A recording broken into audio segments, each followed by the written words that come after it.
Buena gente, soy Lucas Domínguez y hoy vamos a hablar de Justus Takayama Ukon. Nuestro héroe de esta semana es un samurái y un daimyo, que es como un señor feudal, un noble, pero en Japón una persona a la que le correspondían unas ciertas tierras y estaba debajo de un jerarca. Y es importante porque es un periodo de guerras en el Japón en donde hay cantidad de cambios, hay tal cantidad de señores feudales, por así decir, tal cantidad de daimyos en el lugar y tal falta de un centro de poder que los aúne, que pasan una especie de anarquía entre señores feudales, cada uno con su propio ejército y con el poder para imponer las reglas sobre el alcance de su espada. El primer shogun, o sea, este primer jerarca en cuestión, Oda Nobunaga, viene al caso especialmente porque fue uno de los tipos más sanguinarios de la historia. Conocido también por sus tácticas estratégicas y por ser un gran unificador de ese poder tan anárquico que se jugaba en Japón. Dentro del poderío de este shogun se encuentra el padre de nuestro héroe. También un héroe en sí mismo, aunque no llegó a los altares como su hijo, sí tiene mucho para contarnos. Nuestro héroe nace en 1552, junto con las misiones españolas católicas por parte de los jesuitas. Él desde pequeño se forma como samurái y va a encontrar en estos dos elementos una mezcla bastante interesante. Cuando tenía solo 12 años, a su padre le pide Oda Nobunaga que vaya a juzgar a un cristiano, un misionero, que había estado simplemente pronunciando el cristianismo en tierras japonesas. Algo interesante y similar a lo que sucedió con San Pablo en su momento, tiene que haber pasado acá en esta relación entre Gaspar Videla, el cristiano juzgado en cuestión, y su juez, el padre de Justus. San Pablo en su momento, en vez de dedicarse a defenderse cada vez que lo llevaban ante el Sanedrín, que lo llevaban ante los jueces, se dedicaba a pronunciar el Evangelio, a hablar el Evangelio. Y no se dedicaba a hablar de otra cosa que no sea Cristo, no se preocupaba por defenderse a sí mismo. Algo similar tiene que haber sucedido, porque el padre de Justus termina convirtiéndose de las palabras de su juzgado, de Gaspar Videla. Acto seguido, vuelve el padre de Justus a sus tierras con un catequista, con un cristiano, para que pueda bautizar a sus hijos, su esposa, a todos sus soldados. O sea, se trataba de una cuestión general, ¿no? De un enamoramiento tal de un día para el otro que quería que todos se volviesen cristianos y que sean catequizados por este catequista, no simplemente un bautismo y ya. Fue todo un acompañamiento. Aún así, nuestro héroe sigue su camino como samurái, no se aferra al cristianismo como lo hace su padre con ese ímpetu, y sigue su vida con lo sanguinario que implicaba ser un samurái en la época. Tal es así que a los 20 años es considerado adulto cuando tiene su primera batalla. Dentro de esa primera batalla tiene un duelo a muerte en el que termina asesinando a su contrincante. Él igual termina convaleciente, termina en cama. Y otro paralelismo con otra parte de la historia es la historia de San Ignacio de Loyola. Ambos tienen una situación similar. Ambos guerreros, ambos soldados, se enfrentan a una batalla y salen heridos.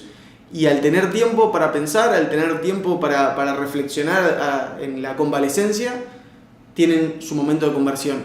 Justus no deja de ser samurái, no deja el hecho de ser samurái de lado, sino que se convierte como samurái. Ahora ser samurái va a ser defender a los débiles, a los pobres, a las viudas, a los enfermos, y va a encontrar en ellos el honor que los samuráis se encuentran en batalla. Su compromiso con el cristianismo no se queda en una simple cuestión conceptual. Un año después de toda esta conversión, su padre ya viejo no puede hacerse cargo de todo, a él le toca recibir unas nuevas tierras y hacerse cargo de ellas. Y desde ese lugar es que empieza a hacer un trabajo intenso. Eventualmente en Kioto construye una iglesia y en Asuchi construye un seminario donde casi todos sus seminaristas serían de su territorio, saldrían de su territorio. El tipo se casa con una cristiana, el tipo construye una familia cristiana, siendo que venía de una cultura absolutamente guerrera y samurái, alejada del cristianismo, alejada de Occidente. Toma a Cristo dentro de su cultura y dentro de sus tierras para poder no solo salvarse, sino salvar a los demás. Y era en esas ceremonias del té en donde nuestro personaje, nuestro héroe, logró evangelizar a casi todos los daimios de Japón de la época. Esto evidentemente tuvo su contrapartida. El segundo shogun de la época de Justus, Hideyoshi, considera que son un peligro los cristianos y empieza a perseguir tanto a los misioneros como a los nativos. Todos aquellos que se denunciaban cristianos tenían que salir del país, tenían que exiliarse. Evidentemente, para un japonés de la época, exiliarse no era una simple opción. Decir, bueno, opto por exiliarme en contra de que me asesinen, prefiero la vida. No, la deshonra era tal que era mucho mejor practicarse un harakiri, pedir el permiso para practicarse un harakiri, que ser exiliado. Ante esta perspectiva, los daimios en general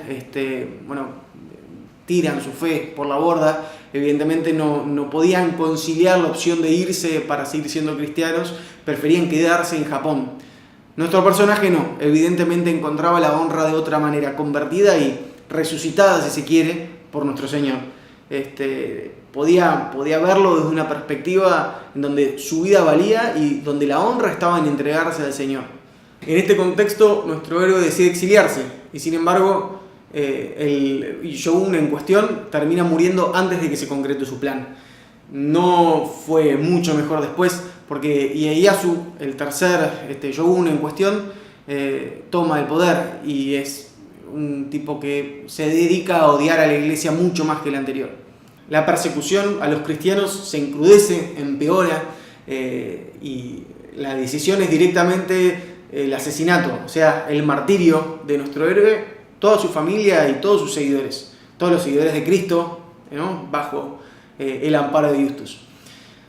Son confinados a Nagasaki, primero a tener un tiempo de confinamiento antes de su asesinato, antes de su martirio. Y viendo el shogun en cuestión su alegría por enfrentar el martirio, decide que no es una opción martirizarlos, que no es la mejor de las opciones, que mucho mejor es exiliarlos. El exilio, en este caso, implica el traslado hacia Filipinas de 300 personas en una embarcación a vela llamada Junco, una embarcación muy, muy precaria, que tardaría mucho en llegar a Filipinas. Tanto el confinamiento previo al asesinato que no se dio, la sentencia en sí misma del asesinato y lo que implica en la salud de estas personas, el viaje en Junco, son todos elementos que a nuestro héroe lo fueron debilitando. Si bien llegaron a Filipinas, fueron recibidos con una fiesta, ya que las Filipinas eran españolas, una España católica que las recibía con alegría. Nuestro héroe ya estaba demasiado desgastado. Ya en esa época empieza su decaimiento hasta su muerte, en donde muere ahí mismo en Filipinas. Así, Justus Takayama Ukon, a los 63 años, 40 días después de haber llegado a Filipinas, muere. Claramente preparado, después de todo un proceso espiritual que le fue preparando hacia su muerte. Es enterrado con todos los honores de daimyo. Eso significa que el gobierno del lugar, los españoles católicos del lugar, toman la ceremonia con la que se enterraba un daimyo para rendirle honor ante los suyos. No es poca cosa, no es un dato menor. Otro dato interesante es cómo el gobierno español decide brindarle apoyo económico para que vuelva a sus tierras y para poder apoyarlo como católico, para que pueda seguir con sus funciones, con las mismas funciones de señor. Él decide renunciar a esto, ya no quería seguir siendo un señor en sus tierras. El segundo ofrecimiento es el de invadir, junto con el ejército español, en ese momento el más poderoso del mundo, las mismas tierras de Japón para poder apoyar la posición de Justus.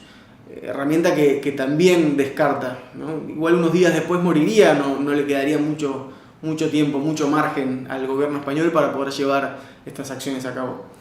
Hasta acá el héroe de esta semana. Muchas gracias por acompañarnos. Nos vemos la semana que viene. Hasta luego.